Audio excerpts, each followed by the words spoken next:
তাহলে ওটা দেখা যাচ্ছে আগুন একটা বস্তু, আর ওর ভিতরে মিশ করা আছে দুটো জিনিস।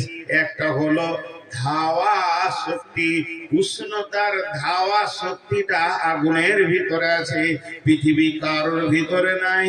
এই শক্তিটা থাকার কারণে যে কোনো জিনিস ওকে দেবেন ওটাকে পুড়িয়ে ছাই বানাবে।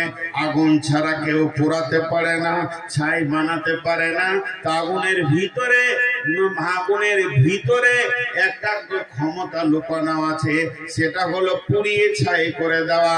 আর আগুনের ভিতরে 2 নম্বর গুণ যেটা ভরা আছে, আগুন নিজে একটা জিনিস, ওর পোড়ানো ক্ষমতা একটা জিনিস, আর দ্বিতীয় ক্ষমতা আগুনের ভিতরে আছে।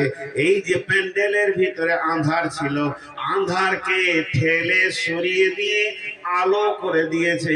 এই নুরানি ক্ষমতাটা আল্লাহ আগুনের ভিতরে দিয়েছে, তাই বলে আঁধারকে ঠেলে সরিয়ে দিয়েছে। এর ভিতরে পানি বললাম, এটা কি পানি?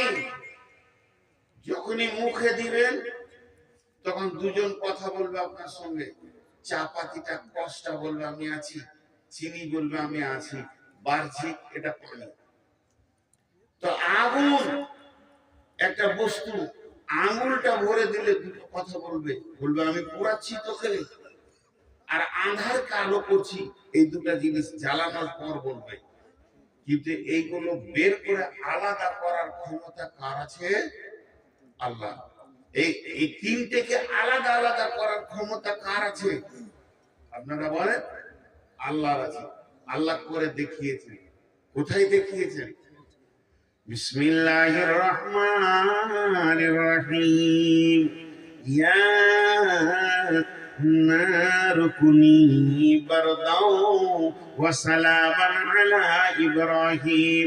বেঈমান নমরুদ যখন ইব্রাহিমকে আগুনে ফেলে দিল, আসমান থেকে আল্লাহ বললেন, হে আমার আগুন, তোমার কাছে থেকে যে জ্বালানি ক্ষমতাটা ছিল, পুড়িয়ে ছাই করার ক্ষমতাটা ছিল, ওই জিনিসটা আমি আজকে তোমার কেড়ে নিলাম। আমি আল্লাহ তোমাকে বানিয়েছি, তুমি আমার গোলাম। আমি এটা বলবো তাই শুনতে হবে। আমি ইব্রাহিমকে তোমার ভিতরে পাঠালাম।